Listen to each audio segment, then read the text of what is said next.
옛날 옛적 충청북도의 작은 마을 음성에는 산과 들판이 어우러진 평화로운 풍광이 펼쳐져 있었습니다. 이 마을은 사계절마다 색다른 아름다움을 자랑했는데 특히 가을이 되면 단풍이 절경을 이루어 수많은 사람들이 찾곤 했습니다. 음성 마을 사람들은 서로 도우며 화목하게 살아가고 있었으며 마을에는 신비한 전설이 하나 전해 내려오고 있었습니다. 그 전설은 음성의 고요한 호수에 얽힌 이야기입니다. 호수 근처에는 끝없이 이어진 아카시아 나무 길이 있었고 길을 걷다 보면 갑자기 다른 세상에 와 있는 듯한 기분이 들었습니다. 전해지기로는 호수에는 모한이라는 신비로운 요정이 살고 있었습니다. 모한이는 호수를 찾아오는 사람들에게 축복을 내리는 대신 그들이 소중히 여기는 것을 하나씩 주어야 한다고 했습니다. 사람들은 이 전설을 믿고 자신의 믿음을 시험하기 위해 호수를 찾곤 했습니다. 하지만 이 신비로운 호수는 아무리 어려운 소원이더라도 모한이 가절대 허락하지 않는 한 가지 규칙이 있었습니다. 그것은 비뚤어질 수 있는 인간의 욕망에 기반한 소원은 들어줄 수 없다는 것이었죠.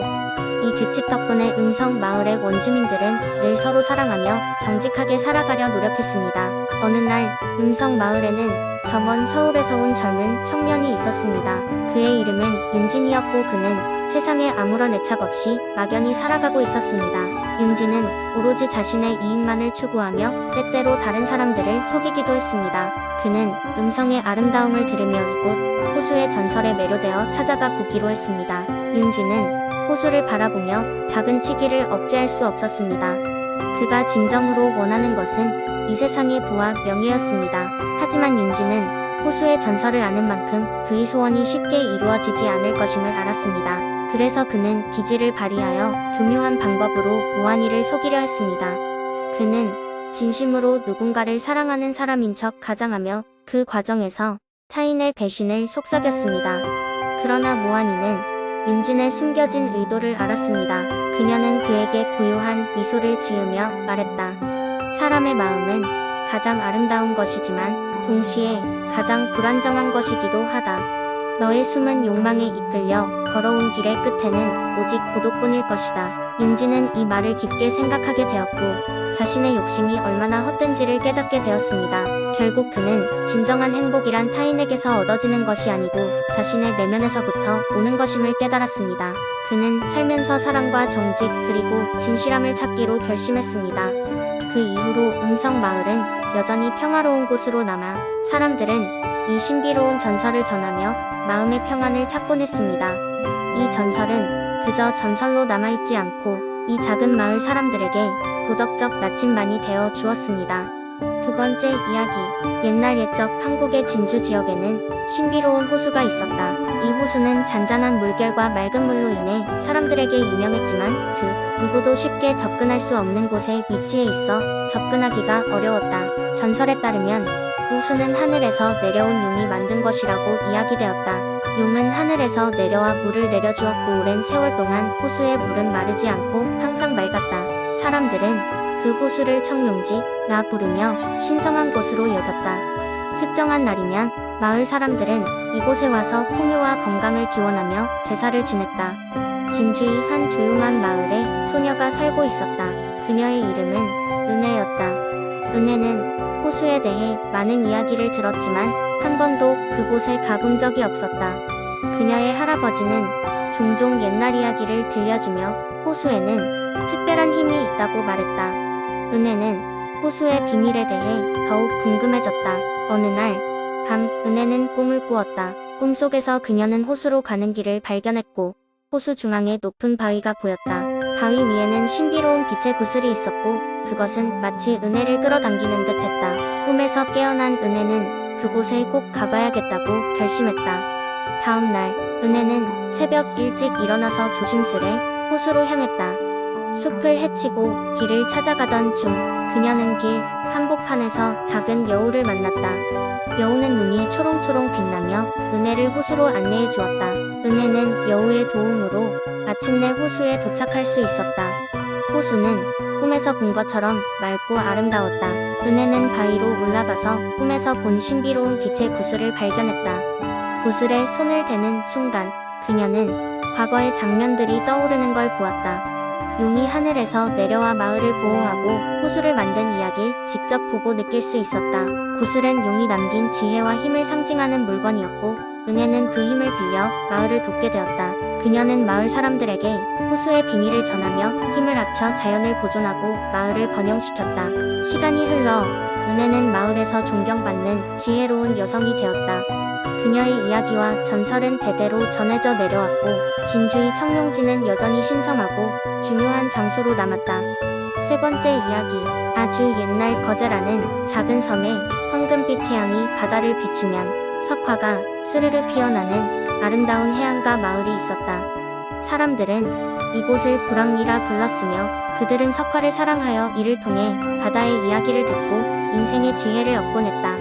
하지만 어느 날부터인가 마을에는 비가 거침없이 내리기 시작했고 바람은 더욱 거세져 곧 거대한 폭풍이 다가올 것을 직감하게 했다. 사람들은 두려움에 떨며 여느 때와 같이 어촌 마을의 지혜로운 노인 고시 할배를 찾아갔다. 그는 바다와 대화를 나눌 수 있는 특별한 능력이 있었다. 고시 할배는 사람들 앞에서 깊이 상념에 잠겼다. 오랜 침묵 끝에 그는 입을 열었다. 이 폭풍을 잠재우려면 푸른 용을 찾아야 한다. 푸른 용은 바다의 심연에 갇혀있어 그를 풀어주는 것이 유일한 방법이다. 마을의 젊은 어부 준호는 용기를 내어 푸른 용을 찾겠다고 선언했다. 그는 마을을 떠날 때 그와 함께 길을 나서는 것은 그의 어린 친구 신영이었다. 신영은 누구보다 석화에 대해 잘 알고 있었고 그녀의 열정과 지혜는 준호에게 큰 힘이 되었다. 둘은 폭풍을 뚫고 바다로 나아가 거친 파도를 헤치고 여러 날을 항해한 끝에 드디어 푸른 용이 갇혀있다는 전설의 용의 눈물 호수에 도착하게 되었다. 그때 신비로운 회오리가 일어나더니 호수 가운데서 푸른 빛의 환영이 나타났다. 그것은 바로 갇힌 푸른 용의 이야기였다. 푸른 용은 마법사에 의해 봉인되어 있었으며 그 봉인을 풀기 위해서는 진정한 순수함과 용기의 눈물을 필요로 했다. 신영은 자신의 손으로 석화를 꺼내어 푸른 용에게 건넸고 숨을 죽이고 그녀의 마음속 깊은 순수함과 용기를 꺼내어 보여주자 눈물이 석화 위로 떨어졌다. 순간 눈부신 빛이 퍼지며 구름이 걷히고 푸른 용은 봉인에서 풀려났다. 용은 하늘 높이 날아올라 거제섬 위를 맴돌며 비와 폭풍을 사라지게 만들었고 그 순간부터 거제의 바다는 잔잔하고 평화로움으로 다시 가득 찼다. 마을 사람들은 준호와 신영의 귀환을 기뻐하며 그들을 따뜻하게 맞이했다. 그 뒤로 푸른 용은 가끔씩 구름 모양으로 나타나 거제섬을 지켜보았고 석화는 여전히 그 아름다움을 간직하며 사람들에게 자연의 경이로움을 일깨워 주었다. 이후로도 거제는 항상 맑고 잔잔한 바다를 자랑하며 그 전설은 세월이 흘러도 잊혀지지 않고 사람들 사이에서 오랫동안 전해지게 되었다. 네 번째 이야기. 옛날 옛적 한반도 남부의 아름다운 지방인 화순에는 울창한 산과 고요한 연못이 자리잡고 있었습니다. 그 중에서도 특히 유명한 곳은 반짝이는 물결로 달빛을 반사하는 달빛 연못이었습니다. 이 연못은 신비로운 힘을 지녔다고 전해져 내려왔습니다. 매달 보름이 되면 연못은 은은한 빛을 발하며 밤하늘의 별들처럼 반짝였고 사람들은 이곳에 모여 소원을 빌곤 했습니다. 옛 고을 화순에는 수많은 이야기가 전해지지만 그 중에서도 가장 널리 퍼진 이야기는 연못의 수호신과 젊은 소녀의 사랑 이야기입니다. 이야기는 화순의 한 시골 마을에서 시작됩니다. 마을 끝자락에 살고 있던 소녀 이름은 아람이었습니다. 아람은 선한 마음씨와 아름다운 외모로 마을 사람들에게 사랑받고 있었습니다. 그녀는 매일 아침 동틀 옆에 연못을 찾아가 가족과 마을의 안녕을 기원하곤 했습니다. 어느 날 밤 아람은 달빛 연못을 찾았습니다. 달이 휘영청 밝게 떠오른 밤이었고 연못의 물결은 마치 하늘의 별빛을 담고 있는 듯 했습니다. 아람은 연못가에 앉아 자신의 소원을 빌고 있었습니다.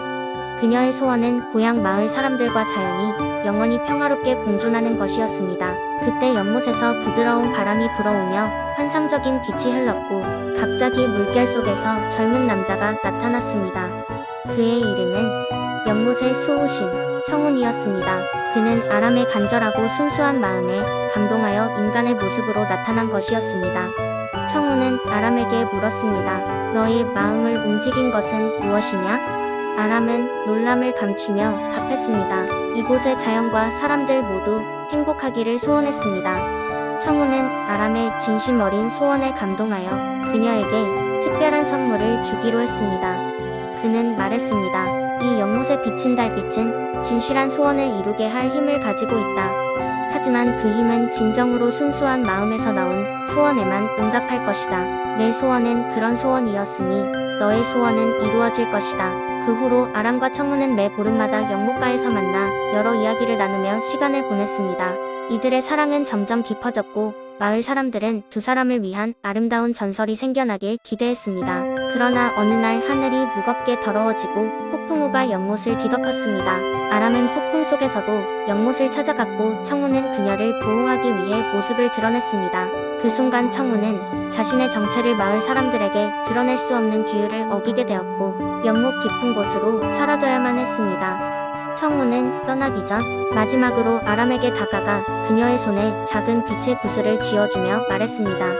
이 구슬은 우리의 사랑이 영원하다는 증표가 될 것이다. 언젠가 우리가 다시 만날 나를 믿어달라. 아람은 연못가에 앉아 청운을 그리워하며 그가 다시 돌아올 날을 기다렸습니다. 마을 사람들은 비록 청운이 사라졌지만 연못의 전설은 여전히 살아있으며 그들의 사랑이 자연과 사람들 사이의 평화로운 공존을 위한 새로운 시작이 되었다고 믿었습니다. 그 이후로도 화순의 달빛 연못은 사람들의 사랑과 소원을 지켜주는 신비한 곳으로 남아있으며 아람과 청운의 전설은 이렇게 길게 전해져 내려오고 있습니다.